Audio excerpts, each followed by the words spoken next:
이렇게 랜선 법회를 하니까 좋은 점들이 뭐냐면은, 여러분들이 이렇게 자연스럽게 원하시는 시간에 들어오셨다가, 중간에 이렇게 바쁘시면 가셔도 되고, 또 갔다가 다시 오셔도 되고, 이런 것들이 좋은 것 같아요. 저기 오늘 이렇게 초파일 동쪽 법회지만, 여러분들을 이렇게 자주 뵙지 못하는 분들, 혹시 멀리 계신 분들, 먼저 이렇게 궁금한 거 있으시면 먼저 이렇게 질문을 혹시 해주시면 좋겠어요. 아니 우리 대전에 지금 이런 방법으로 7명이 지금 공부를 이어나가고 있는데요. 네. 수프라 앞에 본문들 속에 스님의 이제 가르침이 많이 나와 있고 반복해서 듣고 읽으니까 사실은 지금 한 8년째 되기 때문에 조금씩 스님의 나름의 그런 가르침이 이해되기도 하는데, 예를 들면 사띠 같은 경우는 신수 나와 있는데, 수프라나 스님의 법문 속에서 제가 막연하게 생각하고 가끔씩 이런 사띠를 해보는 이런 부분하고 잘 연결이 안 되고 이해가 잘 안 되는 부분이 있습니다.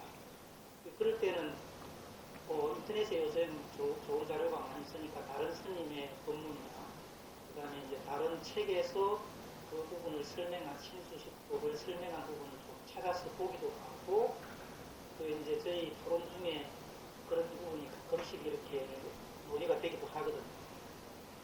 그리고 이제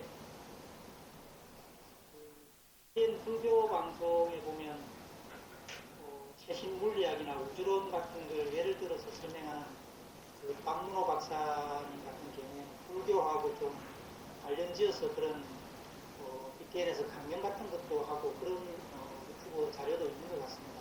네. 그럴 때 이제 한편으로는 좀 답답하고 그런 부분들이 조금 이해가 되는 부분이 특정 개념들에서는 좀 이해가 되는 부분도 있지만, 또 한편으로 생각하면 기존의 법인 스님의 가르침이나 다른 어떤 그런 좋은 강의가 많이 있음에도 불구하고 좀 게으르게 그냥 쉽게 접근할 수 있는 그런 쪽에 의지하고 있는 건 아닌가 하는 그런 약간 불편한 마음들도 좀 있거든요. 그런 부분에 대해서 스님께서 어떤 태도와 관점으로 다른 자료를 이렇게 활용할 수 있는지, 이런 인터넷 세상에 꼭 이렇게 활용할 수 있는 그런 좀 가르침을 좀 부탁드리겠습니다. 인터넷에 많은 자료가 있죠. 그죠? 예전에 인터넷이 없었을 때는 많은 자료들이 다 문헌으로 되어 있었고, 문헌으로 되어 있는 그 자료들이 다 도서관에 이제 보관이 되어 있었어요. 그래서 이제 그런 자료들을 보려면 도서관에 가서 그 문헌을 찾아가지고 이렇게 일일이 손으로 펴서 이렇게 봐야 되는데, 지금은 이제 그것들이 다 이렇게 인터넷상으로 다 등록이 되어 가지고 문헌으로 찾을 수가, 이렇게 도서관 가지 않고 인터넷으로서 볼 수 있습니다. 볼 수 있는데, 그래서 편리한 점이 많이 생겼는데, 근데 이제 그 편리함을 누리는 시간들이 있었고, 그 시간이 조금 더 지나면서 정보들이 넘쳐나는 문제가 생겨요. 그러니까 인터넷 상에서도 정보들이 넘쳐나요. 그 많은 정보들 중에서 자기가 이렇게 필요한 정보를 찾아내는데도 시간이 걸리고, 그리고 그 찾아낸 정보가 옳은지 그른지 판단하는 것도 이제 또 다른 문제가 생겼어요. 예전에 이렇게 인터넷이 처음 생겼을 때는 올라오는 정보가 적었었고, 그리고 그때 올라오는 정보들은 신뢰할 만한 정보들이 먼저 올라왔어요. 근데 지금은 그런 정보들이 막 섞여 있는 상태예요. 그래서 막 이 사람 저 사람들이 막 올라오거든요. 그걸 또 이렇게 생업으로 하시는 분들이 있으니까, 그래서 이제 많은 이렇게 정보들이 이제 넘치게 되는 장점에서 이제 그 장점만 존재하지 않고 이제 그 부수적인 문제들도 같이 생기기 시작했다고 봐야 되죠. 그러면은 그 원초적으로 들어가서 옛날에 문헌으로만 있었을 때 그 정보를 우리가 어떻게 이렇게 그 취사 선택을 했느냐 하는 거잖아요.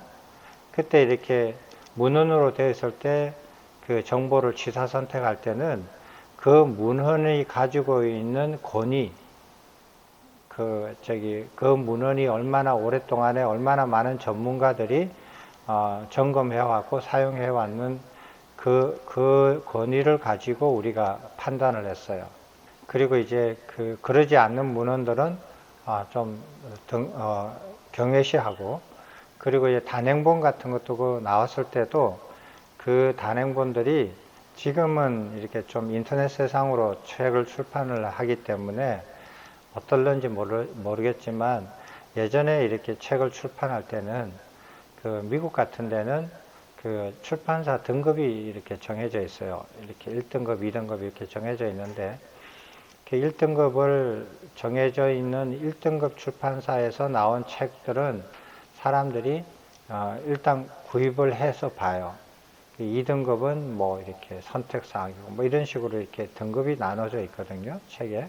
출판사 자체가. 우리나라는 출판사가 등급이 이렇게 안 나눠져 있어요. 그래서 아주 좋은 출판사에서 어떤 작가가 원고를 가지고 내가 돈을 출판비를 줄 테니까 좀 찍어주세요. 이러면은 가능해요. 우리나라는. 근데 서양은 그게 가능하지 않아요. 그렇게 그 등급에 이렇게 그런 있기 때문에 그런 등급을 이용해서 책을 이렇게 선택을 할 수도 있어요. 그래서 우리나라 같이 그런 출판사의 등급이 정해져 있지 않는 곳에서는 이렇게 평론가들의 얘기나 혹은 자기 스스로 그걸 이렇게 정보를 판단하는 기준을 가지고 있어야 돼요. 저 개인적인 기준은 뭐냐면 어떤 뭐 베스트셀러 단행본이다. 스님 이거 한번 읽어보세요. 이렇게 가지고 올 때, 혹은 출판사에서 이렇게 권할 때, 저는 이렇게 그 작가를 봐요. 저자를 봐요. 저자를 보는데, 이렇게 분야마다 좀 다르거든요. 그러니까 세상에서 굉장히 빨리 돌아가는 그런 투자 같은 거, 투자를 지금 어디에 해야 되느냐, 정권에 해야 되느냐, 부동산에 해야 되느냐, 주식에 해야 되느냐, 뭐 이런 거를 결정하는 문제 같은 거는 굉장히 빨리 돌아가잖아요. 그런 거는 적용이 되지 않지만, 우리가 이렇게 사람의 인생을 좌지우지하는 이런 분야, 종교나 철학이나 아주 이렇게 깊은 학문을 하는 그런 분야에서는 저는 기준을 30년을 둬요. 그러니까 저자가 30년 동안 그 분야에서 계속 연구를 한 사람이라면 그 책 차례를 봐요. 근데 30년이 되지 않는 사람이라면 차례를 안 보고 그냥 그 책을 던져버리거든요. 그래서 이제 그 김영사에 갔을 때 그 베스트셀러라고 이렇게 그 소개를 하면서 스님 한번 요즘 굉장히 많이 이렇게 뜨고 있고 베스트셀러입니다 라고 책을 주시더라고요. 그래서 꼭 한번 이렇게 읽어보라고 하시길래 잠깐 봤어요. 보니까 그 작가가 여러 분야를 이렇게 공부를 해가지고 그거를 아울러서 이렇게 그 책을 써서 낸 사람인데, 이스라엘 사람인데 아마 그게 뭐 그렇게 이렇게 많이 여러분들도 아마 책 이름만 되면 아실 거예요. 그랬는데 제가 보기에는 이 사람은 똑똑할지는 몰라도 이렇게 학문적으로 발효된 내용이 있을 수 없다. 전체 학문의 기간이 20년도 채 안 됐는데 한 분야가 아니라 여러 분야를 통틀어서 공부를 했단 말이에요. 그래가지고 새로운 관점으로 그것들을 추려서 이렇게 정보를 내놓을 수는 있겠지만 그런 정보는 지금 저한테는 관심이 없어서 그냥 이렇게 더 이상 읽지를 않았거든요. 그와 같이 30년이에요. 특히 종교, 불교 같은 경우는 30년 이상 그 공부를 이렇게 지속적으로 하신 분, 30년 동안 불자라고 해서 다 잘하는 건 아니잖아요. 30년 동안 뭐 교수나 아니면은 승려라고 해서 불교를 계속 이렇게 깊이 공부한 건 아니잖아요. 30년 동안 적극적으로 연구 활동을 한 이력이 있으면은 그 책은 차례를 펴볼 만한 가치가 있다. 그러지 않으면 차례를 펴보지 않는다. 차례를 펴보고 난 다음에 내용이 괜찮으면 머릿말을 읽을 수 있다. 그렇게 해요. 그러지 않으면 머릿말까지 가지 않고 차례에서도 끝나버려요. 이제 이런 기준이 있습니다. 저한테는. 문헌에 대해서는. 선지님이 됐습니까? 그런데 인터넷상에서도 지금 이제 그런 문제가 생겼어요. 무슨 문제냐면 정보가 너무 넘치다 보니까 이 정보가 사실인지 사실이 아닌지 이게 옳은 것인지 옳지 않은 건지 그 분간을 이렇게 하기가 어려워요. 근데 그렇지만은 사람들이 조회수가 많다. 많이 봤다고 해서 그게 옳은 건 아니거든요. 그렇잖아요. 그리고 다 사람들이 많이 이렇게 조회했다고 해서 그것의 그게 좋은 것이라고 할 수는 없거든요. 그리고 조회수 자체도 조작이 충분히 가능하거든요. 그러니까 그거는 믿을 수가 없는 거죠. 그러니까 인터넷 언론상에서 그 조회수를 조작하는 거 아시잖아요. 그거 충분히 가능하거든요. 어렵지 않단 말이에요. 그리고 이렇게 댓글 같은 개수들도 그 조작 가능하죠. 그러니까 그런 거 가지고 이렇게 신뢰를 하기에는 좀 어렵다라는 거예요. 왜냐하면 컴퓨터로 되어 있기 때문에 그 전부 다 이렇게 충분히 가능하죠. 마음만 먹으면. 그래서 그런 걸로 기준을 삼지 않아야 되거든요. 그런 걸로 기준을 삼지 않고 사람이 문헌으로 그거 판단했을 때와 마찬가지로 그 인터넷상에서도 정보도 그런 그 인터넷으로 정보를 옮기는 사람의 그 이력을 보시고 판단하시면 돼요. 그게 첫 번째고, 두 번째로는 그 내용을 듣고 읽고 그 다음에 그 내용을 판단할 수 있어야 되는데, 그렇게 하시려면 본인의 안목이 갖춰져야 돼요. 본인의 안목이 어느 정도 갖춰져야 그 사람의 그 강의를 듣고 하면서 이게 옳다 좋다라고 판단을 할 수가 있거든요. 어떤 분이 이제 저한테 스님 이 강의를 좀 들어보세요 하고 이렇게 그 동영상 그거를 이렇게 누르면은 그 동영상이 뜨잖아요. 그걸 이렇게 보내줬어요. 그래서 왜 이런 거를 보내줄까 하고 이렇게 해서 한번 눌러봤어요. 눌러봤는데 한 3분도 저는 다 못 봤거든요. 처음 보면서. 이렇게 겉모습이 이렇게 수염이 이렇게 기르고 삭발 아닌 것 같고 삭발인지 뭐 삭발 아닌지 좀 헷갈려요. 원래 나이가 굉장히 많으시고 대머리고 삭발해서 대머리가 아니라 원래 대머리고 수염은 이렇게 기르고 승복도 아니고 성복 아닌 것도 아닌 것처럼 입으면서 스님이 같기도 하고 스님 아니기도 하고 막 이러면서 막 이렇게 막 이렇게 얘기를 하는데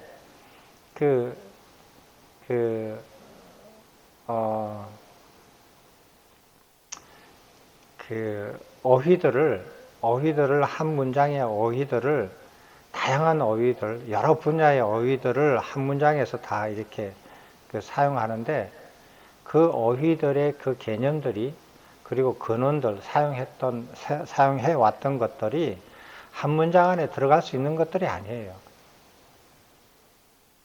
그렇다면은 그걸 한 문장에 썼다는 말은 그 어휘들의 각각의 역사와 사용처와 그 분야를 공부하지 아니하고 그 분야를 세밀하게 공부하지 아니하고 그 분야 전체를 통틀어 가지고 자기가 다 섭렵한 것처럼 보이고 싶은 거예요. 한 문장 안에 그런 욕심이 보인단 말이에요. 저는 더 이상 안 보죠. 근데 그분은 자기가 보기에 도인 같다고. 근데 제가 보기에는 전혀 아니올시다거든요. 더 이상 한 문장, 두 문장 이래 보니까 벌써 이렇게 아니에요. 그래서 더 이상 이렇게 아무 말을 하지 않았는데, 그래서 사람이 자기가 안목이 없으면 그 사람이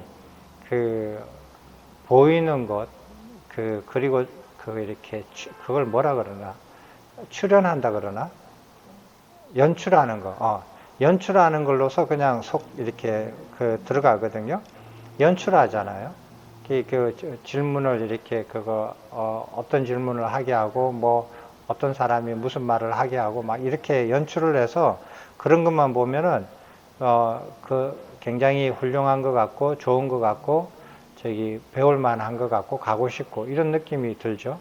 그렇게 연출할 수는 있는 거 아니에요? 그래서 그런 것들은 그런 것을 듣고 보고 하면서 자기가 그 정보가 옳다, 좋다, 수용한다, 수용하지 않는다, 이렇게 판단하려고 하면 자기 스스로 안목을 갖춰줘야 됩니다. 그게 제일 처음 해야 할 몫이에요. 그리고 그렇게 안목을 갖춰줘서 사람들의 이렇게 많은 정보들을 일부러 모든 그 정보들을 다 보면서 아니다, 아니다라고 얘기할 필요가 뭐가 있어요? 자기가 꼭 필요한 정보만 찾아서 공부하면 되죠. 옛날에는 이렇게 책방에 가면은 책들이 굉장히 많았었어요. 그런 책에 가면은 새로운 신간서적 코너에 가면은 새로운 책들이 쭉 나와 있잖아요. 그걸 다 보면서 이 책은 아니다, 아니다, 아니다 이렇게 할 이유가 없잖아요. 그래서 이렇게 예전에 이렇게 학교 다닐 때는 꼬박꼬박 이렇게 한 달에 한 번은 종로에 나가면 옛날에는 종로에 큰 서점들이 있었어요.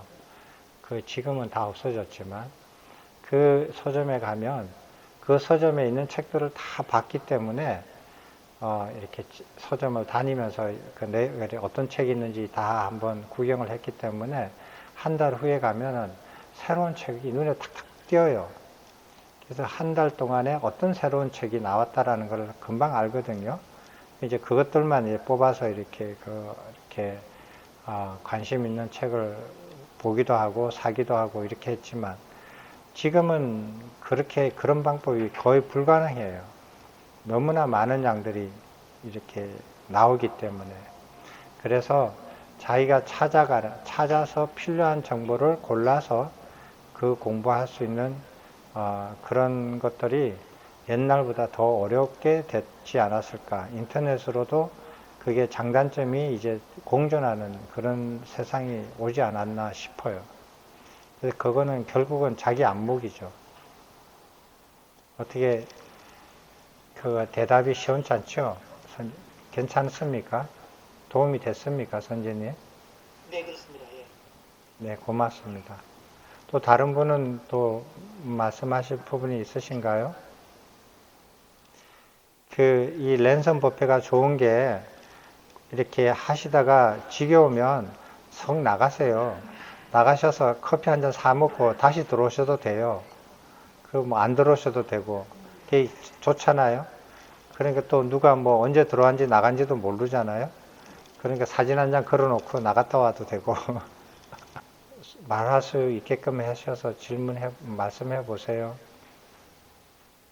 저 질문 드려도 될까요? 네네, 좋습니다.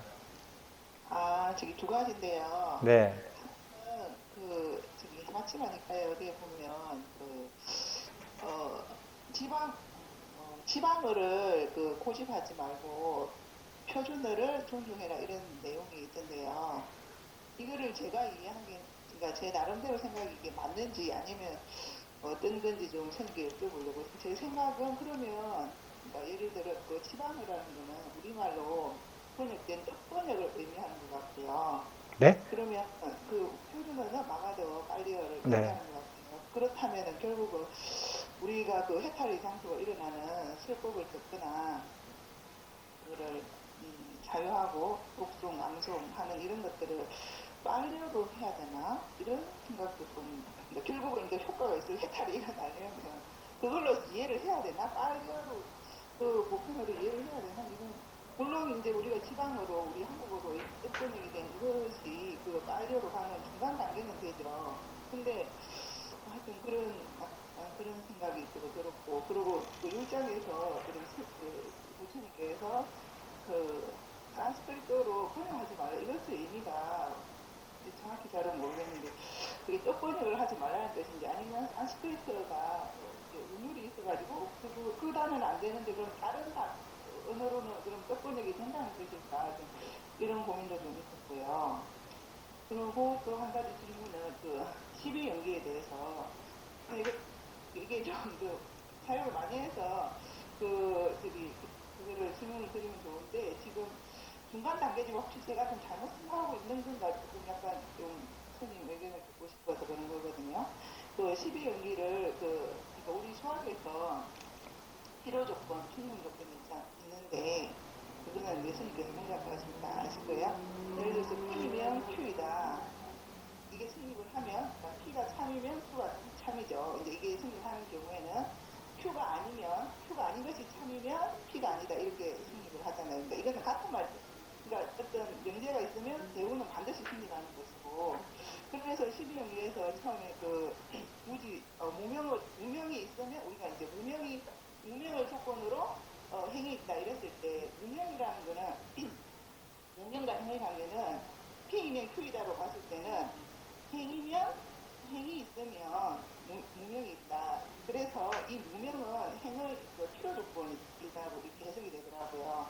그래서 나머지 12골이 이거를 전부 끝까지 하면 그래서 행이 있으면 그 무지가 있고 이렇게 또 계속 돌아가면 결국 맨 마지막에 이제 그 고통과 그 죽음이 있으면 그 앞에는 태어남이 있고 그래서 이게 전부 연결돼서 두 개로 그러니까 이건 12연기지만 이거를 한마디로 하면은 그 용령이 있으면 고통, 괴로움 있다. 그러니까 이거는 이제 당연한 결론이 나와니까 논리 구조상 그렇게 되고 또 역관도 마찬가지로 이게 Q가 아니면 P가 아니라기 때문에 이걸 거꾸로 할 수 있는 거죠. 그래가지고 그리고 같은 12연기의 그 말을 다르게 뒤집어서 대우로 표현하는 것이 역관이고 그런 것이 아니라 그리고 중간에 이제 우리가 이거는 처음 무명하고 행은 그게 사실 서로 그 먹여주잖아요. 그런 관계는 필요 충분 요건인 거예요.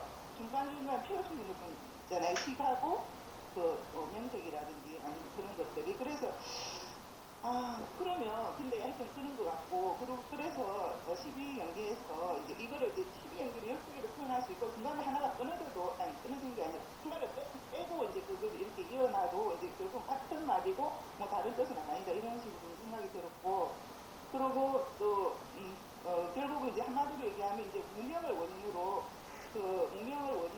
무명을 바탕으로 이제 고통이 있다 이런 것인데 이 말은 고통이 있고 이런 태어남이 있을 때 반드시 이제 무명이 있다 이런 뜻이니까 제 생각에는 이 중간 단계에 있는 뭐를 끊어도 그 태어남이 없게 되는 거 아닌가 이 논리 구조상 하여튼 이 부분은 좀 너무 앞서간 것 같기도 한데 하여튼 좀 이런 생각이 좀 들었거든요.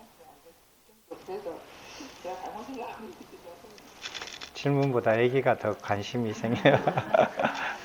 제가 질문을 다 기억할지 모르겠지만 먼저 차례대로 말씀드릴게요.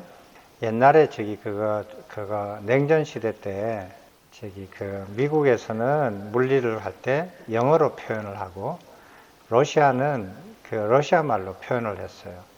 근데 미국에서는 기술할 때 오른손 이거로 쓰거든요. 근데 러시아는 왼손으로 써요. 그래서 오른손으로 나사를 이렇게 풀잖아요. 풀면은 러시아 사람들이 입장에서 보면 쪼이게 되는 거예요. 이게 반대가 돼요. 그래서 물리학을 기술할 때 언어가 서로 이제 자존심 싸움이죠. 언어가 서로 다른데 이렇게 어떤 부분에서는 오른손 왼손이 결국 똑같은 건데 그게 이렇게 서로 이렇게 자기 거를 주장을 해요.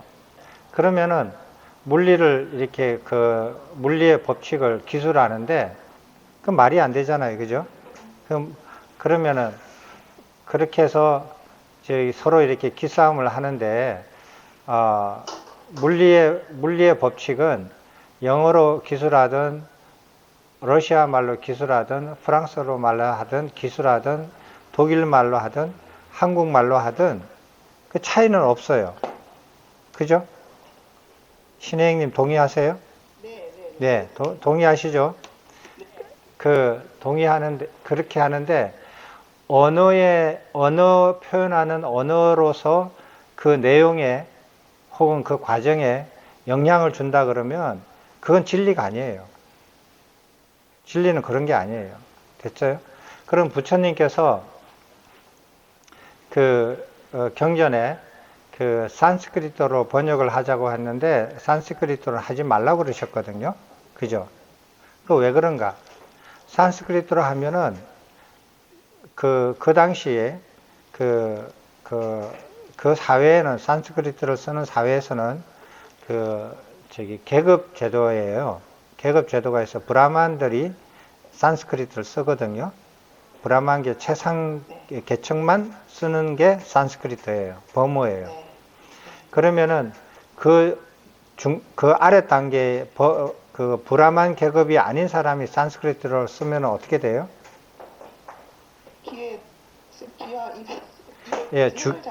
예, 그러죠. 혀를 자르고 귀에다가 쇳물을 부어넣죠. 네. 그죠? 그러면은 부처님께서 산스크리트로 뭐 이렇게 그거 가르치거나 번역을 했다. 통역을 하거나 뭐 했다. 그래가지고 그걸 읽은 비구들이 뭐 그거 브라만 계급이 아니란 이유로 혀가 잘리고 귀에다가 그 쇳물을 부어 넣는 경우를 당하게 하는 게 좋겠어요? 아니잖아요. 그죠? 그거는 그렇게 해서는 될 일이 아니잖아요. 그리고 이제 브라만 계급들이 자기들이 그거 산스크리트로 하고 싶다 하더라도 그 브라만들이 자기네 계급을 스스로 만든 그 사계급을 자기들이 그걸 타파하고 없애지는 않잖아요. 안 왔잖아요. 그러니까 그걸로 그쪽에서 요청한다 하더라도 그걸 받아들이면 안 되죠. 부처님 입장에서는. 그러네요. 네. 그렇잖아요. 네. 그죠? 부처님께서 산스크리트로 설법을 하신다고 해서 부처님의 혀를 자르고 그렇게 하지는 않겠죠. 네. 브라만들이. 그렇지만 저 멀리 떨어져 있는 비구들이 산스크리트로 되어 있는 부처님 가르침을 예를 들어서 이렇게 구전을 한다든지 독송을 한다든지 설법을 한다든지 하면은 어떤 브라만은 그게 브라만 법칙에 위배된다고 하겠죠. 네. 그 브라만이 불자가 아닌 경우는 더 심하겠죠. 네. 그제? 그러니까 그건 하지 않아야 된다. 누가 그걸 제안을 했다 하더라도 그렇게 하지 않아야 된다라고 말씀하셨겠죠. 그죠? 네. 네. 자, 그리고 독송을 하는데 빨리어로 독송을 하면은 빨리 열반에 가고 한국어로 독송을 하면은 천천히 열반에 가나요? 그거는 독송의 의미를 몰라서 하는 소리예요. 그죠? 네. 그러니까 네라고 했어요, 분명히. 아니요. 네? 부처님 가르침을 빨리어로 독송을 해야만이 효과가 있다. 한국어로 이렇게 독송을 하면 효과가 없다. 이렇게 생각하는 것 자체가 진리에 대해서 이렇게 이해를 못하고 독송이라는 걸 이해를 못해서 그래요. 소리를 내는 게 목적이 아니에요. 소리를 정확하게 내는 게 목적이 아니거든요. 그 뜻을 새기는 거예요. 그 뜻을 새기기 위해서 하는 거거든요. 그러니까 그건 무슨 뜻을 새기는데 자기가 가장 쉽게 오랫동안 잘 새길 수 있는 언어면 되지 그게 꼭 이 언어라고 해야만 된다고 할 수는 없는 거 아니에요. 자, 첫 번째 질문에 대해서 대답을 해드렸습니다. 12연기는 신혜영님께서 좀 더 공부를 더 깊이 하셔야 될 부분 같습니다. 제 생각이 잘못됐는지 아닌지 스님한테 여쭤보겠다 그랬잖아요. 자기 생각이 잘못됐어요. 그러니까 자기가 좀 더 공부를 해 보셔야 돼요. 만약에 신의 형님이 12연기를 만든 사람이라고 해봐요. 만든 사람이라고, 발견한 사람이고, 그거를 네. 가르친 사람이라고 생각해 보세요. 그죠? 그러면 앞과 뒤가, 그거, 뭐, 이렇게 필요 조건, 뭐, 그런 식으로 해가지고, 앞이 있고, 맨 끝에 두 개만 있어도 중간에 없어도 한두 개가 없어도 그게 되지 않느냐, 이런 식으로 생각을 하셨잖아요. 그죠? 만약 그런 거라면은, 그런 거를 만약에 12가지를 펼쳐서 이렇게 냈다면, 신혜영님이 그렇게 만드시면 안 되죠. 그죠? 그렇게 만들 수 없잖아요. 아파트가 있어요. 1층부터 12층까지 있어요. 됐어요? 근데 엘리베이터를 타고 가든 계단을 걸어서 올라가든 1층에서 2층 가고 2층에서 3층 가고 3층에서 4층 가고 그래서 12층 가요. 됐죠? 그런데 우리 눈에는 엘리베이터에 들어갈 때 1층에서 들어가고 나올 때 12층에 나오는 것만 봐요. 그렇다고 해서 그러면은 들어가고 나오는 것만 봤기 때문에 2층부터 11층 사이에 어떤 층이 없어도 괜찮나요? 갈 수 있나요? 그렇지 않아요. 근데 이제 이게 없어도 된다는 뜻이 아니라 그게 이제 그 중간 과정이 있기 때문에 그러니까 어쨌든 그 시작부터 끝까지 그런 어떤 그 진리가 성립하기 때문에 그 시작 원인으로 인해서 마지막 그걸 얘기를 해도 그게 그러니까 그 진리에서 도출이 된다는 뜻이죠. 제 말은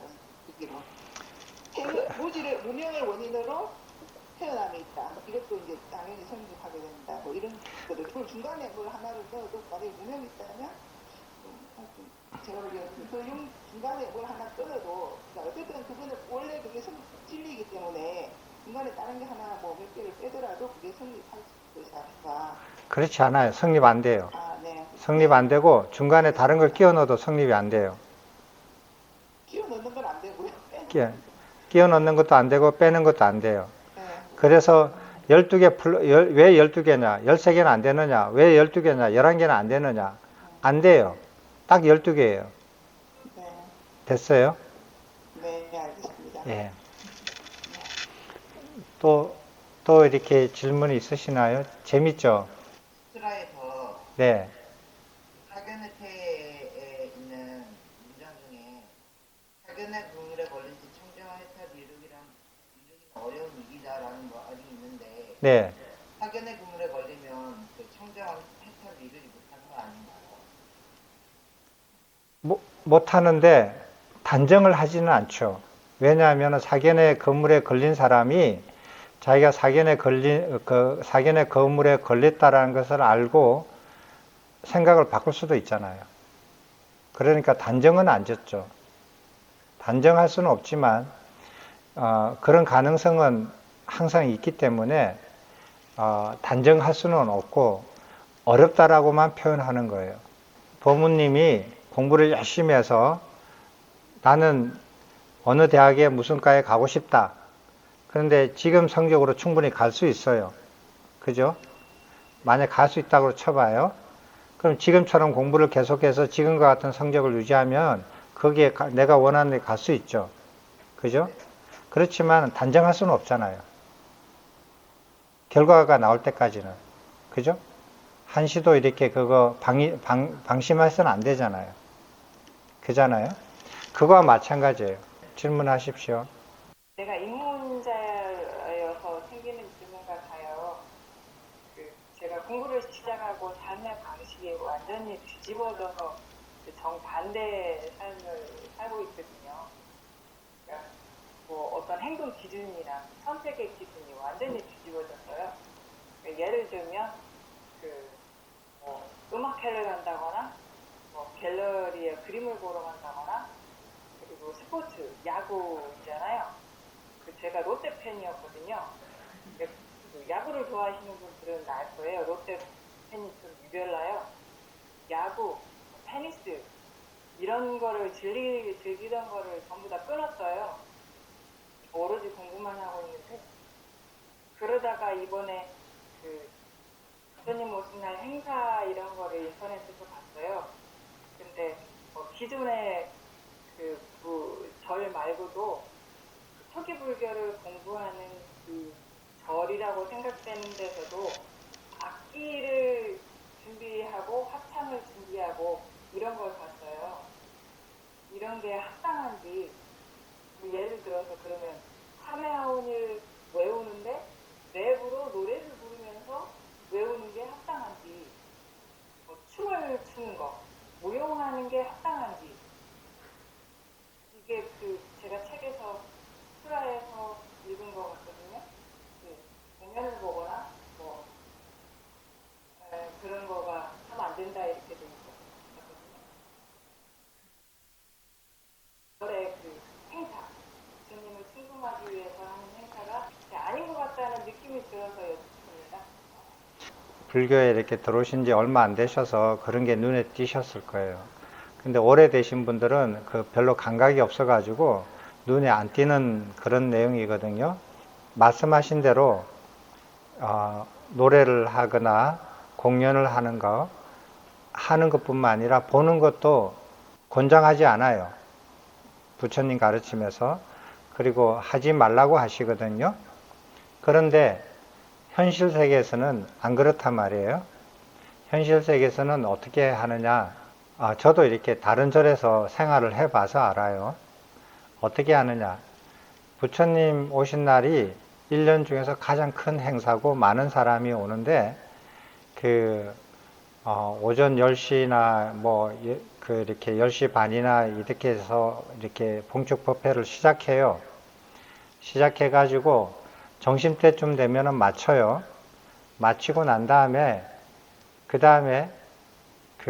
어두워질 때까지 사람들을 집이 가까운 사람은 집에 잠깐 갔다가 돌아오는 사람도 있지만 집이 먼 사람들은 절에 머물러야 돼요. 그래서 밤이 어두워질 때 점등법회를 하고 집에 가요. 됐어요? 그래서 많은 사찰에서는 이 공백 기간, 이 한 4-5시간을 어떻게 하면 신도들을 무료하지 않게 절에 이렇게 머물게 해줄 수 있을까라고 많은 아이디어를 내서 제일 쉬운 방법이 공연이에요. 그래서 어린이 공연도 하고 연극 공연도 하고 외부 사람을 초청해서 재밌게 즐겁게 해줘요. 그리고 난 다음에 이제 저녁에 점등법회를 하고 밤에 이제 집에 가게끔 이제 이렇게 하는 거라고요. 이렇게 해서 아마 부처님 오신 날에 그렇게 행사를 그런 식으로 사람들을 즐겁게 해주는 방식으로 하거든요. 그런데 부처님 가르침에는 맞지가 않죠. 그럼 옛날에는 어떻게 했느냐 하는 소리예요. 아주 옛날에는 부처님 오신 날을 봉축을 하려면 전날에 불을 밝히는 게 그게 이치에 맞거든요. 그럼 옛날에는 부처님 오신 날 전날 저녁에 등불을 켜요. 그리고 이제 다음날 부처님께서 오시게끔 등불을 켜는데, 그러면은 옛날 기록에 보면 신라시대 때 같은 데 보면은 2집 걸로 한 집이 절이라고 했단 말이에요. 그러니까 밤에 이렇게 불을 켜고 다음날 이렇게 절에 가는 게 어렵지가 않아요. 다 그게 가능했단 말이에요. 근데 그게 점점 시대가 지나면서 절들이 어떻게 되냐면 조선시대쯤 되면은 다 산속으로 많이 들어갔어요. 산속으로 들어가니까 전날 갔다가 집에 왔다가 다음날 또 산에까지 갈 수가 없는 거예요. 그러면은 가서 하룻밤을 자야 되는데 어디서 숙식을 어떻게 해요? 어렵잖아요. 산속에 살림도 넉넉 차지 않으니까. 그래서 사람들이 생각을 해낸 게 부처님 오신 날을 바꿀 수는 없으니까 점등식을 부처님 오시고 난 다음에 밝히는 걸로 그렇게 생각을 바꾼 거예요. 이치에 안 맞죠. 이치에 맞는 것은 옆 종교에서 전날 밤에 불을 밝히는 그게 맞는 거예요. 불교도 원래 그렇게 해야 맞는 건데 그래서 지금 이런 이제 그 봉축법회와 점등법회의 그 시간이 역으로 돼가지고 이런 현상이 생겼어요. 그러니까 그거는 생긴 이유를 제가 설명을 해드렸고, 말씀하신 대로 부처님 가르침에서는, 석가모니 부처님 가르침에서는 맞지 않아요. 옳지 않고. 또 질문 있으십니까? 대답됐습니까? 예, 가르침을 기준으로 봤을 때는 나를 잘하는 행사, 연주 행사라든가 합창 행사가 네, 근데요, 현실은요, 저기 그 노래하는 스님들 엄청 인기가 많아요. 엄청 인기가 많고, 스님이 하는 거는 좀 다를 수도 있죠. 어떤 금기에 따라서 포교 활동을 위해서 일시적으로 아니요, 그것도 옳지 않아요. 부처님 가르침이 그렇게 지 마음대로 포교를 위해서 어겨도 되고, 포교를 안 할 때는 지켜야 되고, 그런 가르침이 아니에요. 불교의 행사가 기독교를 좀 모방하고 따라가는 아니요. 그렇게 보기보다는 세속화된다고 봐야 돼요. 부처님 가르침을 공부하지 않고 그 세상 사람들의 기준에 맞추는 거예요. 부처님의 법과 율에다가 맞춰서 이렇게 그 기준을 삼아서 해야 되는데, 그 기준을 안 삼고 세상의 기준을 삼아서, 왜 많은 사람들이 좋아하고 이렇게 편리해 하는 쪽으로 기준을 잡다 보니까 부처님 가르침에 점점 멀어지는 거예요. 세속화 되는 거죠. 스님, 근데 제가 음악회 공연을 가거나 그림 갤러리에 그림을 보러 가는 것도 부처님의 가르침 기준으로 봤을 때는 옳지 않다라고 했는데, 제가 생각하기엔 감각적 그 오욕이 바탕이 되기 때문에 옳지 않다라고 하는 게 맞습니까? 옳지 않는데 왜 옳지 않는가? 라는 것에 대한 해석은 사람마다 좀 다를 수가 있죠. 그죠? 근데 그림을 이렇게 전람회에 자주 가고 연주회에 자주 갔다. 그걸 그렇게 해가지고 부처님 가르침을 이해하고 공부하는데 어떤 도움이 되는가 하는 소리예요. 도움이 될까? 장애가 될까? 딱 이렇게 간단하게 생각해 보면, 내가 자식이 있는데 고3이다 이거예요. 근데 걔가 저기 전시회 자주 가고 저기 연주회 자주 간다 이거예요. 근데 걔가 미대 간다고 하면, 미대 가는 애가 전시회를 자주 간다. 그건 그럴 수도 있어요. 음대 가는 애가, 가려고 하는 애가 연주회 자주 간다. 그럴 수 있어요. 근데 음대 가지도 않고 미대 가지도 않는 애가 거기에 자주 간다. 그러면은 그거는 공부에 도움이 되는 게 아니잖아요, 걔가. 그리고 미대 갈래가 그 연주회는 왜 가느냐고요. 그리고 저기 음대 갈래가 전람회는 왜 가느냐고요.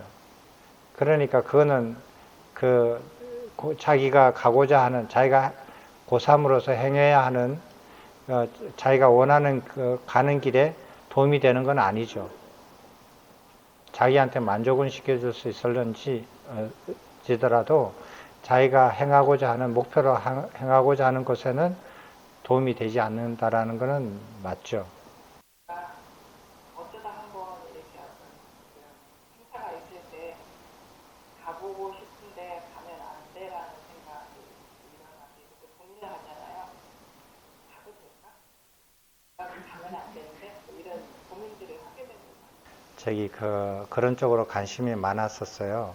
그래서 그런 거를 가야 되냐 말아야 되느냐, 그거 이렇게 고민이 안 되고요. 제가 출가해가지고 어떤 동대 다닐 때 어떤 비구니 스님들이 이렇게 저한테 호의를 베풀면서 뭐라고 하냐면은, 스님 연주회 같이 가실래요? 그러더라고요. 저기 누구하고 여러 스님이 같이 가는데 스님도 같이 가면 좋겠다고 그러더라고요. 그래서 제가 언뜻 생각이 들었죠.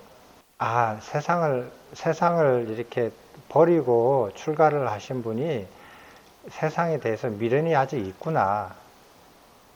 그런 생각이 들었어요. 나는 거기 모셔가서 그냥 이렇게, 아니 그 오케스트라가 동네 그 마당까지 와가지고 할 테니까 와서 지나가면서 들으라고 해도 나는 별로 관심이 없을 텐데, 그렇게 찾아가는 거는 더더구나 그게 이해가 안 되죠. 그런 고민이 안 들어요. 저절로. 고민이 안 들고 저절로 다 버려지는 거예요. 공부가 되는 만큼 그 세상에 대한 호기심이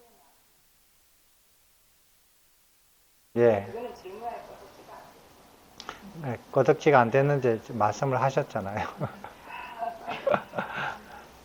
다, 그리고 행사에 대해서 궁금하면서 그래요. 질문 맞습니다. 네. 네, 그렇게 정리하셨으면 좋겠어요.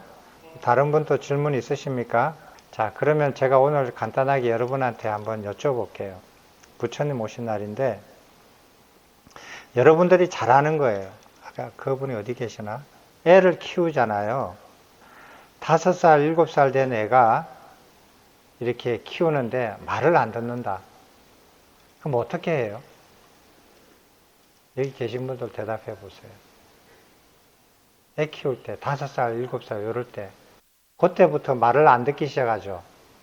갓난애 때는 말 잘 듣잖아요. 그죠? 말을 안 들을 게 없잖아요. 근데 5살, 7살 이렇게 되면은 그때부터 말도 알아먹고 자기가 이렇게 따르는 말, 안 따르는 말, 이렇게 그 부모 말을 듣는 것도 있고 안 듣는 것도 있잖아요. 근데 그 나이에 애들이 말을 안 들으면 어떻게 해요? 안 키워봤어요? 시침이 뚝 되세요? 어떻게 하세요? 저기 엄마는 5살, 7살 애가 말을 안 들으면 규칙을 정해놓고 한대요. 근데 그 규칙을 안 지키면 어떻게 되느냐 이 소리예요. 어떻게 해요? 애 안 키워봤어요? 다 잊어먹었어요? 신혜영님 애 키울 때 5살, 7살 애들이 말을 안 들으면 어떻게 해요? 주로 혼을 많이 내죠. 어떤 식으로 혼을 내요? 그거 잘못하면 그렇게 하면 위험하다고 안 좋은 점을 얘기를 해야죠. 그리고 이해할 수 있게 계속 혼을 많이 내죠. 그렇게 안 되겠구나. 이거 하면 내가 맞구나. 아니면 때리거나 이러면 이거 하면 내가 맞을 수도 있구나. 이런 걸 알게 되죠. 그럼 애가 고쳐져요? 그렇게 되는 것 같은데요. 그렇게 성공하셨구나. 잘하셨네. 근데 이렇게 애들이 5살, 7살 돼가지고 말을 안 들을 때 위험한 일을 자꾸 하려고 하면 그렇게 하면 어떻게 위험해진다. 그래도 안 하면은 맞을 수 있다. 부모한테 맞을 수 있다. 그리고 맞기도 한다. 그래도 말을 안 들으면 어떻게 해요? 매를 들어요? 그 매를 맞고도 말을 안 들으면 돼. 그런 경우 없었나요? 여기 보살님들 같은 경우에 그런 애들이 없었나? 다들 말 잘 듣는 애들만 있었나? 그래? 5살, 7살 애를요? 그렇지, 그 말도 안 들으면 어떡해요? 집을 나가라고 한대요. 5살, 7살 보고. 말을 안 들으면. 그 말도 안 들으면 어떡해요? 원하는 말 안 들어줘요. 원하는 걸 안 해준다고요? 그러니까, 쉽게, 그 애들이 원하는 게 뭔데요? 뭐 사탕이나 이런 거를 안 주죠. 끊어버리고요. TV를 안 보여준다거나. 또요. 밥 얘기는 안 나오네. 밥 얘기는 안 나오네요. 밥이요? 예. 그래도 밥을 주시네. 밥은 주고 그렇게 야단치시네. 근데 만약에 반찬 투정하면은 밥을 안 준 적도 있어요. 그래요. 자, 애들이 말을 안 들으면 이제 그렇게 애들을 키워왔어요. 근데 그 애가 좀 컸어요. 컸는데 말 잘 들었어요. 그렇게 해서 잘 키웠어요. 근데 중학생쯤 됐어요. 중고등학생쯤 됐는데 애들이 말을 안 들어요. 그럼 어떻게 해요? 똑같은 방법으로 키우나요? 왜 말이 없어요? 중고등학생들 애들 안 키워봤어요? 중고등학생 애들이 말을 안 들으면 어떻게 해요? 네? 어떻게 해요? 똥을 끊어요. 용돈을 끊는다. 또요. 그래가지고 용돈 안 받고 내가 알바해서 벌겠다고 나가서 벌면 어떻게 해요? 부모님이 생각하는 그 전후 사정을 충분히 설명해주고 그래도 안 되면 그냥 어쩔 수 없는 거죠. 포기하는 거예요? 네, 대판 다판에 뭐 어떡하겠습니까? 그래서 중고등학생인데 완전 포기하기가 좀 아깝잖아요. 그러니까 뭐 기회 날 때마다 이제 설명을 하고 뭐 다독거리는 방법을 동원하겠지만은 굳이 자기가 굳이 뭐 이렇게 고집을 부리면 어쩔 수 없지 않습니까? 그래요? 저기 마음이 편하시네. 자, 그 중고등학생 애들이 이렇게 그 말을 안 듣는다. 그러면은 뭐 이렇게 해줄 수 있는 걸 해주고 이렇게 그 말을 들으면 다행인데 그렇게도 안 들으면 포기한다 이 소리죠. 하여튼 부모로서는 최대한 뭐 할 수 있는 방법을 동원해가지고 동원을 하겠지만은 그래도 그렇게 해서 되면 얼마나 좋겠습니까? 굳이 끝까지 그렇게 말을 안 들으면 방법이 없지 않습니까? 방법이 없죠. 예. 음. 제가 제 다른 문제입니다만 끝까지 말을 안 들은 애가 하나 있었어요. 예. 예. 그래서 뭐 어떡합니까? 방법이 없더라고요. 자기가 낳은 자식인데도 방법이 없던가요? 예, 그렇습니다. 그렇군요. 예. 자, 그런데 그 중고등학생이 이제 나이가 들었어요. 근데 30살쯤 됐어요. 그 자기도 이제 이렇게 30살쯤 돼서 결혼을 할 수도 있고, 애를 낳을 수도 있고, 뭐 직장에서 돈을 벌 수도 있고, 뭐 사업을 해서 돈을 벌 수도 있고, 뭐 혼자 이렇게 살 수도 있고, 여러 가지 경우가 있을 텐데, 40대 된 자식이 말을 안 들으면 어떻게 해요? 네, 스님, 조금 전에 제 애를 얘기했는데, 그 애가 지금 공부도 제대로 못하고, 결국 공부도 중간에 치우고, 고등학교 수업을 못하고, 그냥 치우고, 지금 30 중반이 되었어요. 그러니까, 지금은 이제 부모하고 이렇게 해서 얘기도 하고, 소통도 하면서 친하게 지내지만은, 자기가 이제 공부 못 배우고, 제대로 못하고, 뭐 사회 제대로 이게 좀뭐 이렇게 남과 비슷하게 출발 못하는 점을 자기가 좀 뼈저리게 느끼겠죠. 글쎄, 그래서 그 자식이 그래요? 저기 중고등학교 그때 그거 부모 말을 안 들은 걸 후회하는데 그때 부모님이 저를 조금만 더 강하게 좀 지도를 해줬으면 내가 지금 후회하지 않지 않았을까? 라고 하시지는 않아요? 당연히 그랬죠. 당연히 그러죠. 예, 당연히 걔가 이제 저한테 막 얘기하기를 왜 그때 좀 이렇게 그런 얘기를 하죠 하는데 저는 저 입장에서는 정말 할리거지 했죠. 그러면은 그 잘못은 누가 있어요? 부모한테 있어요? 자식한테 있어요? 지금 30, 결국 저는 뭐 할 때까지 했다고 생각하니까 결국 선택을 했는 최종 선택을 했는 자기가 감당해야죠. 그 자식이 그런 몫이 있다라는 거죠. 그죠? 예. 자, 우리가 자식을 이렇게 키워보면 저기 어린애부터 중고등학교 사춘기 때, 그 다음에 이렇게 나이가 들어서까지, 그리고 그 자식이 50대, 60대가 돼도 말을 안 들을 수가 있어요. 그죠? 만약에 부모님이 살아 계신다면 자식이 50대, 60대가 돼도 부모 말을 안 들을 수가 있거든요. 그럴 때는 난감하죠. 뭐 이렇게 어떻게 옛날 같으면은 그런 자식이 있으면은 그 부모들이 그 나이에도 회초리를 들으셨거든요. 자식이 50대, 60대 옛날에는 그랬어요. 근데 지금은 그러지 않잖아요. 자, 그러면 한번 생각을 해보세요. 부모가 자식한테 자식이 이렇게 가면 안 되고 저렇게 해야 자식이 나중에 그거 인간답게 이렇게 잘 유지를 하고 살 수 있을 텐데 자식이 원하는 길로 가면 거기는 낭떠러지다 이거예요. 걸로 가면 나중에 자식이 나중에 그 낭떠러지 끝에 가서 후회한단 말이에요. 안 가봤으니까. 부모 입장에서는 그 길로 가지 않고 이 길로 갔으면은 좋겠다 이거는 거예요. 근데 이렇게 했는데 말을 안 듣는 거예요.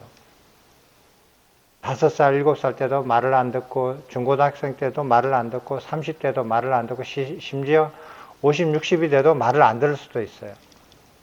부모가 보기에는. 그래, 이해됐죠? 세상이 이렇습니다.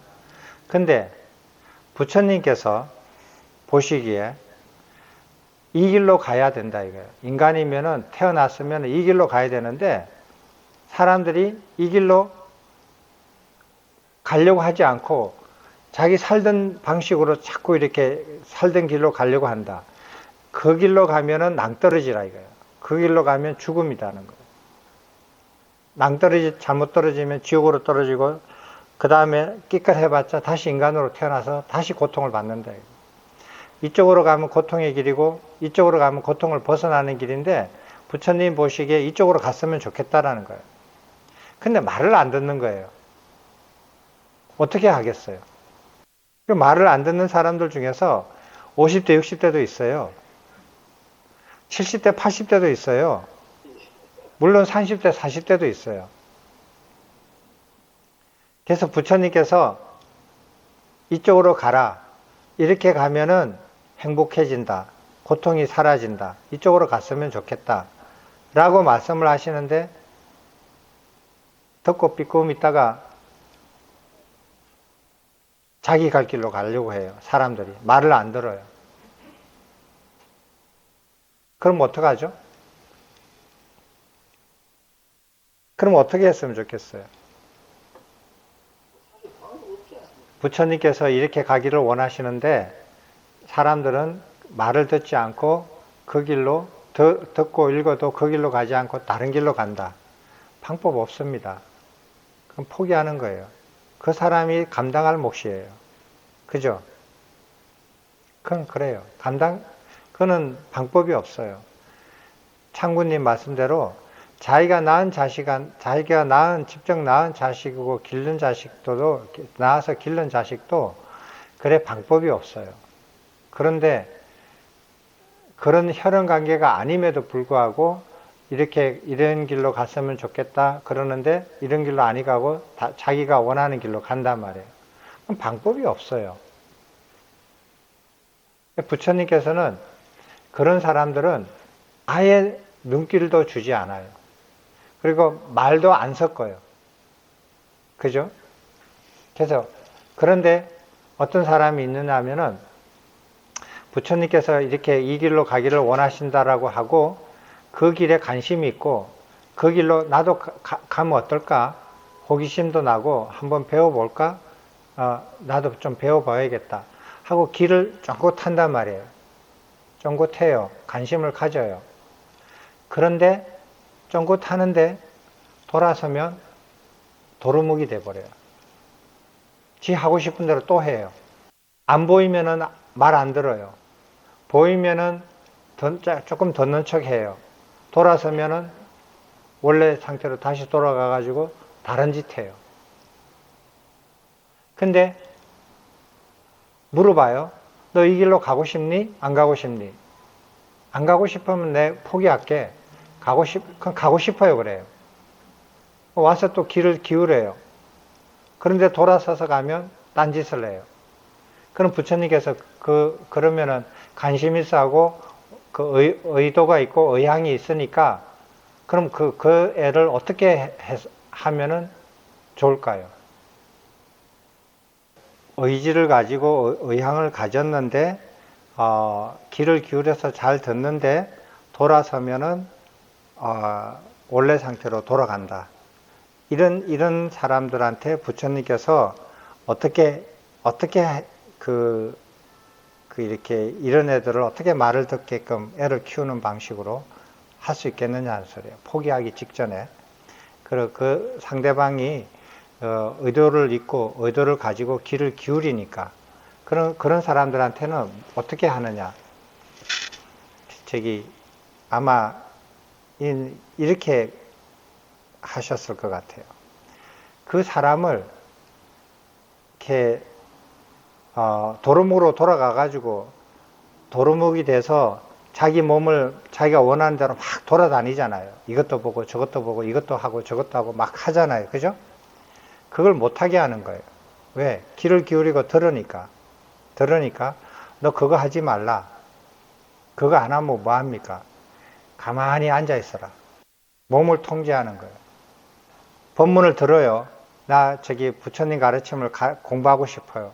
근데 돌아서면은 그래도 저기 이 좋은 날씨에 저기 그거 전람회도 가고 저기 그 연주회도 가고 연극도 봐야 되고 가고 싶잖아요. 몸이 근질근질하니까 푸른 초원 위에서 골프도 한번 쳐야 되겠고 그렇게 하고 싶잖아요. 운동도 되니까. 간단 말이에요. 몸을 이렇게 움직여서 부처님 가르침을 듣고 귀를 기울이고 관심을 가졌다고 하면서 몸은 그 반대 방향으로 하던 대로 하거든요. 그런 사람들을 위해서 부처님께서 어떻게 하셨느냐면은 그 몸을 움직이지 않게 딱 가만히 이렇게 있어라. 제일 처음 하는 거예요. 몸을 이게 통제가 안 되잖아요. 몸이 통제가 안 되는 거예요. 부처님 가르침하고 맞는 몸의 행위 행동을 하지 않고 자기가 살던 식으로 몸의 행위 행동을 하는 거예요. 그 행위 행동을 하는 사람을 몸을 가만히 앉히는 거예요. 너 이거 하지 마, 저거 하지 마 한다고 해서 안 하나요? 안 보면 또 해요. 그러니까 보든 안 보든 너 몸을 가만히 앉혀라. 통제시킨다 이거예요. 몸의 행위 행동을 통제시킨다. 이게 뭐였죠? 우리가 고상한 말로 표현하면 예? 출가 아닌가요? 네? 감각 때문에 단속 아니면 출가 아닌가요?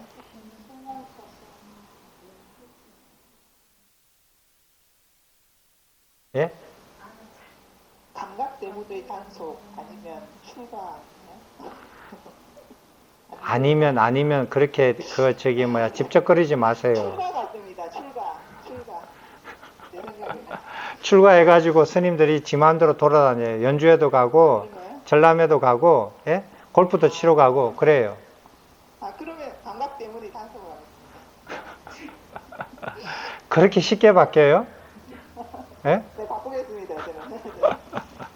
굉장히 바뀌기가 쉬우시네. 생각이 유연하신가 보다. 어떻게 하면은 몸을 이렇게 살던 대로 이렇게 움직이지 않게끔 그걸 딱 이렇게 정지시키고 몸을 가지런하게 이렇게 할 수 있겠느냐. 너 가만히 이렇게 앉아 있어라. 그게 뭐예요? 누가 대답했어요? 송윤희 님이네. 아이고 예뻐라. 사띠 하는 거예요. 사띠 해라. 그죠? 그게 사띠 하는 거예요. 근데 그렇게 해서 사띠를 하는 거예요. 근데 하루에 10분 해라 하니까 10분에서 30분 하시는 분도 계시고 50분 하시는 분도 계시고 그래요. 근데 10분도 못 하시는 분도 있어요. 근데 그거를 24시간을 사띠를 하면은 몸을 행위 행동이 자기가 하던 식으로 안 움직여져요. 그러면은 일단 몸이 이렇게 부처님 가르침의 반대 방향 짓은 안 해요. 안 하잖아요. 몸을 딱 이렇게 가지런하게 딱 앉혀 놓는단 말이에요. 자, 그렇게 해서 말을 들었어요. 걔가 말을 들어요. 그럼 자식 키우듯이. 그러면 이제 그 귀를 쫑긋하고 부처님 가르침을 배우려고 하는 의도가 있고, 그래서 부처님께서 너 행위행동, 몸의 행위행동을 가지런히 해라, 사띠해라. 그래서 이제 사띠를 해요. 나무 밑에서 힘들어서 하루에 몇 시간씩 해요. 다른 짓 안 하고, 연주회도 안 하고, 골프 치러 가지도 않고, TV 보지도 않고, 그렇게 한단 말이에요. 그렇게 했어요. 그런데 사띠 일어나가지고, 사띠를 풀고 나면은 무슨 짓을 하느냐 하면, 내가 이렇게 해가지고 되나? 생각으로 온갖 생각을 다 해요. 이거 이거 올해 안에 내가 뭐를 해야 되고, 이 사람 만나야 되고, 저 사람 만나야 되고, 내가 집 관리를 해야 되고, 돈 관리를 해야 되고, 직장 관리를 해야 되고, 건강 관리를 해야 되고, 막 하시거든요. 이렇게 몸을 이렇게 가지런히 했더니 생각을 막 자유롭게 하는 거예요. 자기가 살던 습대로, 해왔던 대로, 부처님 말씀 안 듣고, 가르침에 어긋나는 대로. 그럼 어떻게 그런 애들 키우듯이 어떻게 부처님께서 말씀하시냐면 뭐라고 해야죠?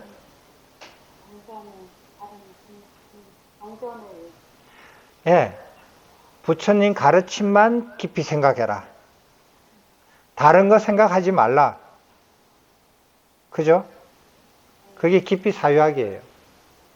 5가지, 저번에 말한 것 중에서 5가지 중에서 처음에 사티하라, 그 다음에 깊이 사유하라는데 무엇을 깊이 사유하느냐? 아니 그거 도박하는 사람이 도박에 대해서 깊이 사유하면은 그게 돼요? 여기 해당이 돼요? 안 되잖아요. 그죠? 이건 안 되는 거예요. 그 대상이 뭐냐? 부처님 가르침에 대해서 깊이 사유하라는 거예요. 근데 부처님 가르침에 대해서 깊이 사유하지 않고 나는 다른 것에 깊이 사유한다 이거예요. 그럼 깊이 사유하는 것이 부처님 가르침에 따라서 하는 사유냐 아니냐 하는 거에 따라서 말 안 듣는 사유를 하는 거예요. 말을 안 듣는 거예요. 그러면은 나는 예를 들어서 나는 철학에 관심이 많습니다. 철학에 나는 깊이 사유합니다. 나는 예를 들어서 지금 코로나에 대해서 관심이 많아서 그걸 깊이 사유합니다. 혹은 뭐 경제, 그 다음에 투자, 부동산 이런 거에 대해서 나는 아주 깊이 사유합니다. 이런 거는 깊이 그 부처님 가르침에 따르지 않는 거예요. 말 안 듣는 거예요. 이건 그거는 말 안 듣는 거예요. 그래서 그렇게 하면은 너 여기 낭떠러지 떨어져서 고통의 길에 벗어나지 못한다. 설명하는 거예요. 부처님께서. 그렇게 하면 안 된다. 너 그렇게 하다가 잘못 떨어지면은 지옥에 떨어진다. 그렇게 하지 말라. 아무리 설명하고 타일러요. 그래서 말 안 듣는 사람은 포기하죠. 방법이 없으니까. 근데 말을 들으면 어떻게 하느냐? 생각을 할 때 부처님 가르침을 깊이 사유해라. 다른 거 깊이 사유한다고 해서 도움이 되는 거 아니다. 근데 부처님 가르침하고 부처님 가르침 아닌 거하고 분별을 못 한다라는 거예요. 이게 부처님 가르침 같고 저게 부처님 가르침 아닌 것 같고 분별을 못 하는 거예요. 분별을 못 해가지고 아무거나 부처님 가르침인 줄 알고 깊이 사유하는 것은 그거는 길을 잘못 쫑긋거리는 거예요.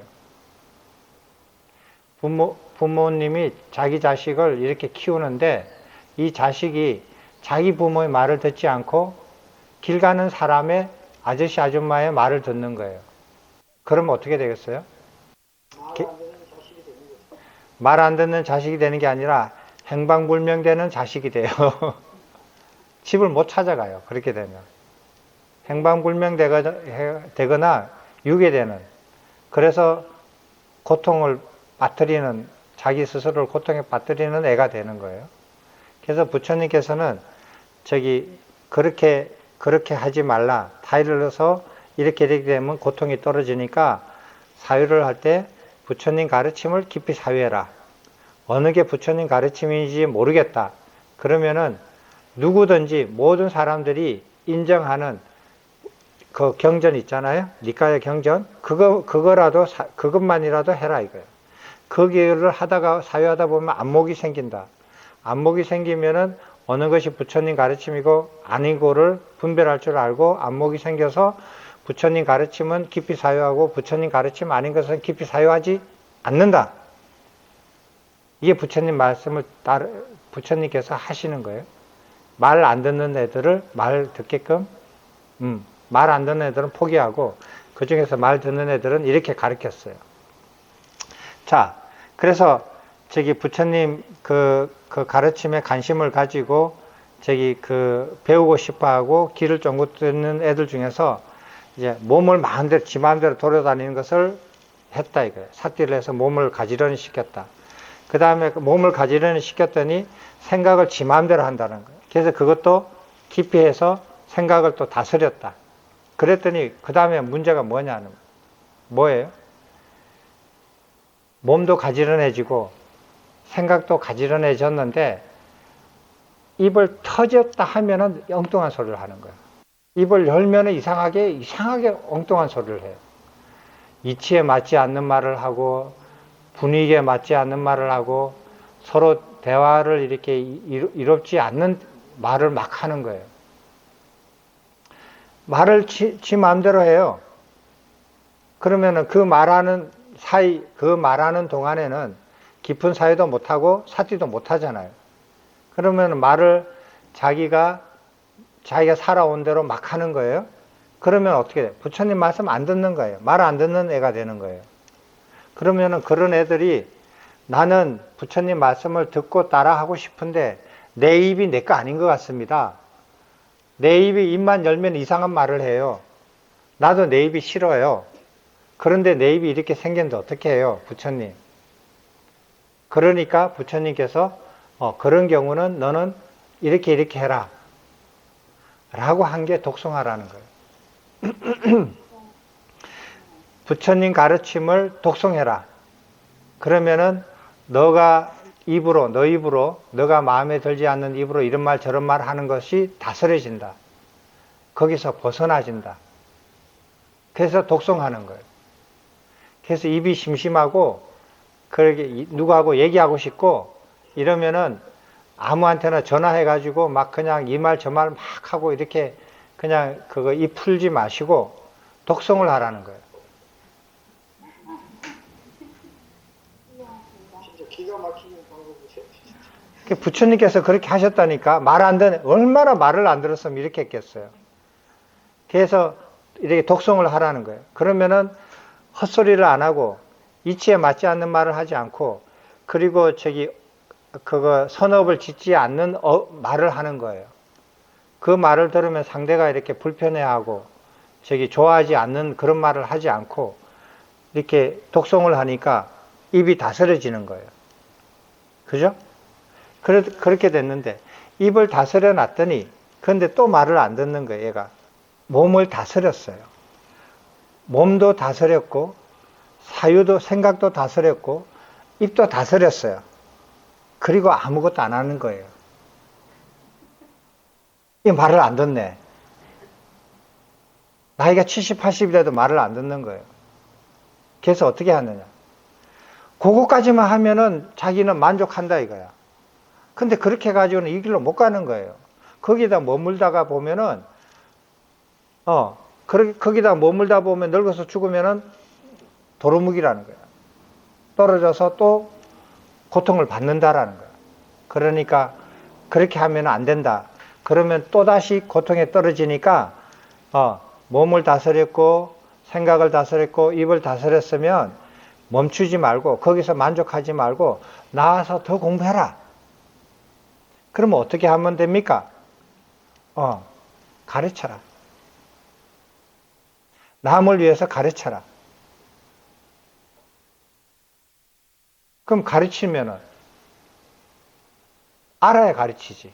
공부할 거 아니에요. 그죠? 공부도 안 하고 남한테 가르치고 싶은 사람 많아요. 막 앞에서 그냥 나서서 그냥 많은 사람들이 그냥 자기 봐주고 들어주고 그냥 칭찬해주면 좋아하는 사람들 무진장 많잖아요. 그런데 우리들은 내용이 들을 게 없고 배울 게 없으면 그 사람 안 듣죠. 안 듣잖아요. 자, 오늘도 보니까 어떤 사람은 말씀을 하시는데 노트를 가지고 와서 해요. 근데 어떤 사람은 노트를 안 가지고 와서 해요. 그러면 무슨 차이냐? 예전에 그래요. 제가 학교 다닐 때 어떤 애들이 시험 치는 그 교실에 들어가면 카닝 페이퍼를 막 쓰는 거예요. 책상 위에다가 쓰고 앞에 의자 뒤에다가 막 쓰고 그냥 손에다 쓰고 그냥 조그마한 글자로 종이 쪽지에다 막 쓰고 이러는 거예요. 막 써요. 그래. 그런 거 봤죠? 살면서. 제가 가면 뭐라 그러는 줄 알아요? 야, 그걸 왜 쓰니? 쓸 바에 외워버려. 그걸 왜 쓰고 있니? 그냥 쓸 거를 그냥 외워버리지. 그 외우지 말고 그냥 사진 찍어. 관심을 집중해가지고 그냥 탁 찍으라고. 1시간 동안 그게 못 가냐? 받으면 그 시험 문제 딱 받자마자 그 문제, 내가 사진 찍은 거 문제부터 먼저 다 풀으라는 거야. 그걸 왜 적고 야단이니? 그렇게 번거롭게 왜 적느냐고. 그냥 사진 찍어. 그런 말을 한 적이 있어요. 적어 오는 그 사이에 그 외우라고요. 그거를. 자기가 적었으니까 이해는 다 했을 거 아니야. 몇 번만 연습하고 몇 번만 하면은 처음에는 그게 잘 안 되지만 나중에는 적지 않고 머릿속에 그냥 다 그냥 노트에다 왜 적느냐고요. 번거롭게, 귀찮게, 시간 아껴. 그냥 생각하면 저절로 그냥 머릿속에서 사진이 딱 찍히는데 그게 연습이 안 돼서 그래요. 그 조금만 연습하면 그게 돼요. 그래서 가르쳐 보라는 거예요. 가르치면 지 공부할 거 아니에요. 가르치다 보면 창구님 같은 사람이 공부 안 하고 가르치면 질문하잖아요. 그죠? 질문하면 얼굴 빨개지잖아요. 모르는 거, 그거 자기가 아는 척 했으니까. 질문하면. 그럼 공부 안 하고 가르칠 수 있겠어요? 그럼 다음에는 그거 한번 그렇게 하면은 속상하니까 다음엔 더 열심히 하겠죠. 그런데 어떤 사람은 피해요. 피하고 말을 안 들어요. 부처님께서 너 가르쳐라 그랬더니 공부 안 하는 거 드러날까봐, 창피할까봐 그 말을 안 들어요. 그래서 가르치라면 안 가르쳐요. 그죠? 그렇게 하면은 떨어지는 거예요. 그렇게 하면은 괴로움이 생기고 괴로움의 길로 떨어지게 되는 거예요. 그래서 가르치라는 거예요. 그게 두 번째예요. 남을 위해서 설명하고 가르치라는 거예요. 그래서 그 사람이 남을 위해서 설명하고 가르치고 공부하면서 가르치고 자꾸 해요. 했는데 거기서 또 더 안 나아가는 거예요. 거기서 또 머무르는 거예요. 그래서 부처님께서 그래서 그렇게 머무르면은 너 잘못하면 다시 또 거기에 떨어질 수 있으니까 거기서 더 나아가서 더 해라. 그게 뭡니까? 바르게 알고 있는 분한테 열심히 듣고 배우라는 거예요. 되셨습니까? 그래서 부지런히 듣고 배워야 돼요. 듣고 배우고, 듣고 배운 것을 가르치고, 가르친 것을 독송하고, 배운 것을 독송하고, 또 배운 것을, 독송한 것을 깊이 사유하고, 깊이 사유한 것을 가지고 몸을 가지런히 해서 들쑥날쑥 돌아다니지 않게끔 몸을 가지런히 하면서 그게 유지되도록 하는 거예요. 이렇게 하면은 부처님 입장에서 보면 말을 잘 듣는 제자가 되고 그거 자식을 기르면 입장에서는 말 잘 듣는 자식이 되는 거예요. 부모 말을 잘 듣는 자식이 되는 거예요.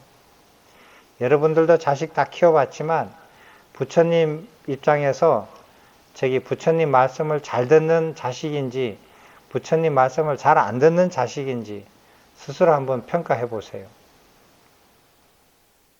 자식 키워보면서 자기가 부모님한테 말 안 들었던 거 다 기억나고 이렇게 반성한다면서요? 그래서 철이 든다면서요? 맞아요? 이렇게 마스크를 껴서 그런지 그냥 대답 안 하는 게 아주 자연스럽네.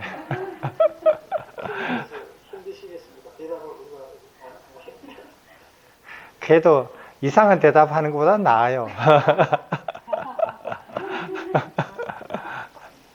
그래서 부처님께서 말 안 듣는 자식을 키우는 그 부모 입장에서 70, 80, 65, 50, 60이 돼도 말 안 듣는 사람들을 위해서 그러나 귀를 기울이고 관심을 가지고 배우려고 하는 의지는 있는 사람이면 이렇게 가르치셨어요. 근데 그것도 안 하면 포기해요. 그래서 맨 먼저 몸을 네 마음대로 하고 싶은 대로 움직이지 말고 몸을 가지런히 해라. 그리고 생각을 네가 하고 싶은 대로 막 하지 말고, 해왔던 대로 하지 말고, 그것을 부처님 가르침을 깊이 사유해라. 그래서 생각을 다스려라. 그리고 입을 열었다면은 지 하고 싶은 말 막 하는데 하지 마라, 그런 말. 쌓아뒀던 거 하고 싶은 말 안 하면 속에서 병이 나요. 누구한테든지 그 말을 해야 속이 편해요. 그러지 말라는 거예요. 그러게 하고 싶으면 독송을 해라.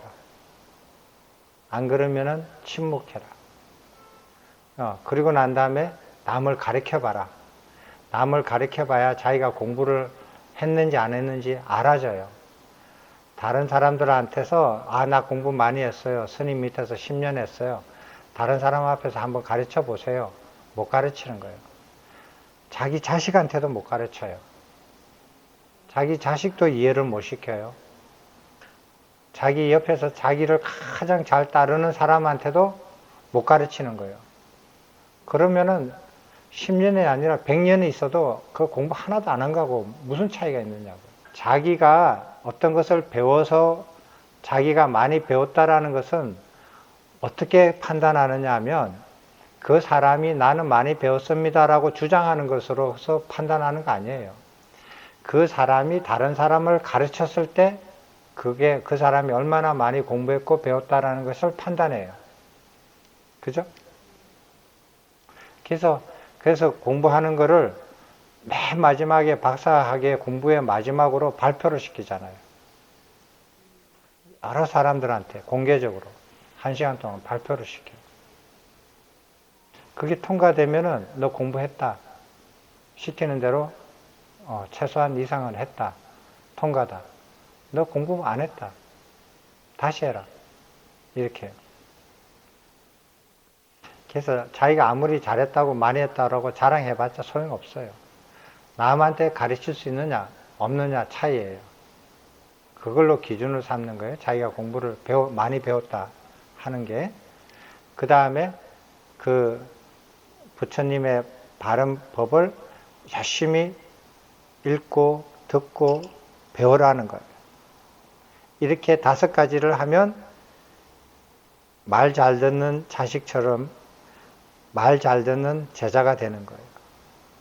그렇게 하면은 부모 말을 5살, 7살, 그 다음에 사춘기 때, 그 다음에 30대, 40대도 부모 말을 계속 잘 듣는 훌륭한 부모 말을 잘 듣고 하는 자식들은 길러놓으면 부모가 걱정이 없잖아요.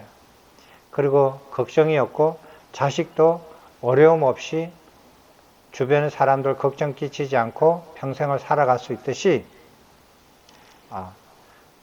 부처님 가르침도 그래요. 부처님 가르침도 이 5가지를 잘 듣고 따르는 그 제자들은 말 잘 듣는 제자들이에요. 말 잘 듣는 제자들은 근심 걱정이 없어요. 부처님 입장에서도 근심 걱정이 없고 그 사람에서도 걱정이 없는 거예요. 그 사람이 어디 살다가 잘못되거나 코로나 때문에 만약에 한 달 안에 갑자기 죽어버리거나 공부 못하고 걱정이 안 되는 거예요. 근심 걱정이 안 되는. 말 안 듣고 살잖아요. 말 안 듣고 살면은 어디로 튈지 몰라요. 어떤 근심 걱정이 도루묵이 될지 몰라요. 그래서 이 5가지를 꾸준히 하실 때 말 잘 듣는 근심 걱정이 없는 제자가 되고 부처님께서 가르쳐 주신 대로 말 잘 듣는 제자가 되는 거예요. 됐습니까? 저번에는 위에서부터 밑으로, 요번은 밑에서 위로, 그렇게 해서 안 잊어버리시고 부처님 가르침대로 말 잘 따르는 분들이 되시기 바랍니다. 50, 60이 돼도 60, 70이 돼도 출가를 해도 말 안 듣는 사람, 지 마음대로 하는 사람 많아요. 근심 걱정이죠. 자, 또 다른 질문 있으십니까? 네, 질문하십시오. 고대부터 현대까지 인류들이 신을 믿게 되는 그 근본적인 이유가 무엇입니까? 이런 질문을 하시고 싶으신 거잖아요. 그죠? 그 질문이 전부입니까? 네. 다른 질문 없으시죠? 네. 사람들은 그런 근본적인 인류가 고대부터 현대까지 신을 이렇게 믿는 그런 것의 근본적인 이유를 어떻게 이제 보느냐 하는 것은 사람마다 좀 다를 수가 있는데, 저한테 물었으니까 저의 견해를 말씀드리는 걸로서 이렇게 대답을 해야 될 것 같아요. 제 견해가 보편적인 견해랄지 혹은 맞다, 그 대답이 맞다 틀리다 라는 질문은 아니에요. 그런 질문은 아니거든요. 그러니까 제 대답이 맞다 틀리다 뭐 좋다 싫다 뭐 이런 거는 아닐 수 있지만, 그렇지만 질문하셨으니까 제가 말씀드릴게요. 신을 믿는 그거는 고대나 현대나 사견에 빠지는 거거든요. 사견에 빠진 이유는 정견을 몰라서 그래요. 정견을 배우지 않고 몰랐거나 배우지 못했거나 배울 의사가 없었기 때문에 그래요. 정견을 들어서 배우거나 정견을 받아들이거나 정견을 알았다면 결코 그렇지 않아요. 그런 짓은 안 해요. 그러면은 정견이 있었던 곳과 정견이 없었던 곳이 있었고, 지역적으로 정견이 존재했었던 시기가 있었고 정견이 존재하지 않았던 시기가 있었어요. 그렇죠? 그래서 정견이 없었던 경우에는 그거 이렇게 사람들이 정견을 없었으니까, 존재하지 않았으니까 사견을 취했겠죠. 그렇지만 정견이 있었을 때도 사람들이 사견을 취하거든요. 정견이 있었으면. 그거는 몰라서 없어서가 아니라 배울 정견을 의향이 없어서, 그 사람들도 안목이 없어서, 정견을 배우고 싶지 않아서, 혹은 그런 기회가 오지 않아서, 그래서 귀 기울이지 않아서, 이해를 못해서, 그래서 그런 거거든요. 그럼 어떻게 하느냐? 어쩔 수 없는 거예요. 자기가 낳아서 기른 자식도 부모 말을 안 듣고 다른 사람 말을 듣는다라는 거예요. 만약에 자기를 낳아주고 길러주신 부모님 말씀을 안 듣고, 그게 잔소리 같고 귀찮다 이거예요. 나한테 별로 안 맞다 이거예요. 그래서 나한테 맞는 사람, 나를 잘 이해하는 듯한 사람, 다른 사람의 말을 듣는 거예요. 그 사람한테 조언을 듣고 그 사람 말을 따르고 그 사람한테 부모처럼 따른다라는 거예요. 그래서 그 부모가 그런 자식이 있는데 그 부모가, 얘야, 그 사람 말을 들어서는 너는 끝이 이렇게 된다. 끝이 고통으로 떨어지는 길이다. 너 그 사람 말을 듣지 말고 너를 낳아주고 너를 길러준 부모 말을 들어야 하느니라. 이렇게 얘기해도 자기는 싫대. 나는 부모님보다 이 사람이 더 내한테 와닿고 이 사람이 더 좋다라고 생각을 해서 나는 이 사람 말을 듣고 싶어요. 그 사람 말을 들으면 너 나중에 후에 막급한 일이 생긴다. 나는 그게 끝이 보이는데 너는 보이지 않을지도 있지만 너를 낳아주고 너를 길러주고 너를 사랑하는 부모가 하는 말을 귀담아 듣기를 바란다. 그런 거 관심 없어요. 싫어요. 나는 그렇지 않을래요. 그러면은 어쩔 수 없는 거예요. 방법이 없어요. 예, 포기하는 거예요. 그렇게 정견이 있는 지역과 정견이 있었던 시기에도 지금에도 사람들은 사견에 빠져요. 그리고 그 사견을 빠지지 않고 정견을 가르쳐 줘도 사견을 빠지는 사람들이 있거든요. 그건 어쩔 수 없는 거예요. 말 안 듣는 자식이 어쩔 수 없듯이. 어쩔 수 없는 거예요. 그래서 그런 사견은 정견이 없었을 때 사람들이 사견을 했었겠지만 정견이 있음에도 불구하고 사견을 버리지 못하는 것은 어쩔 수 없는 일이죠. 어쩔 수 없는 일을 대해서 왜 어쩔 수 없습니까? 라고 질문하는 것은 그거는 아주 심히 어리석은 사람이에요. 어리석은 질문이고. 또 질문 있으십니까? 오늘 재밌었습니까? 자식들 길러보면서 속 한두 번은 다 상해 보셨을 거 아니에요. 그죠? 여러분들은 부처님 속상하게 하는 그 제자가 되지 마십시오. 그 부처님 속상해봤자 부처님 속 안 상해져요. 여러분만 고통의 길로 굴러서 떨어집니다. 선택은 여러분들이 하시고요. 그리고 안 한다 하더라도 어쩔 수 없죠. 웃으면서 포기하는 수밖에요. 어쩔 수 없습니다. 방법이 없어요. 자기가 낳은 자식도 말 안 들으면 어쩔 수 없어요. 그럼 오늘은 오늘 봉축법회는 이걸로 하시고요. 오늘은 키워드 말 잘 듣는 자식처럼 말 잘 듣는 제자가 되자. 부처님 오신 날에 말 잘 듣는 제자는 어떻게 하느냐? 5가지다. 밑에서부터 사띠한다, 깊이 사유한다, 뭐를? 부처님 가르침을, 법과유를, 그 다음에 입을 함부로 안 한다. 부처님 가르침을 독송한다. 그 다음에 공부하는데 남을 가르치는 것으로서 자기 공부의 기준을 삼는다. 그래서 남을 가르쳐 봐라 하는 거예요. 남을 가르칠 때 절대로 이렇게 메모나 써가지고 와서 하면 안 돼요. 예? 내년에도 마찬가지예요. 내년에 축사, 인사 이런 거 할 때도 써서 가져오면 안 돼요. 다 머릿속에 넣어서 가져오셔야 돼요. 머릿속에 넣었던 거를 가슴에 푹 담궈가지고 하시면은 진짜 박수 받을 일이에요.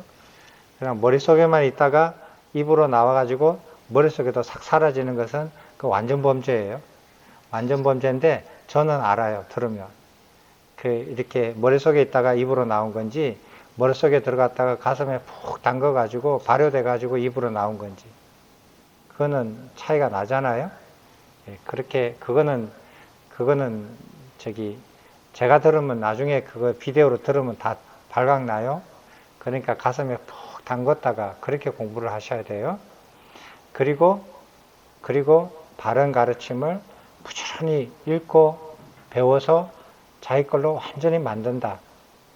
열심히 배우고 공부한다. 되셨죠? 이 5가지요? 됐습니까? 말 잘 듣는 제자가 되는 5가지였습니다. 오늘. 자, 이것으로 마치겠습니다. 예, 감사합니다.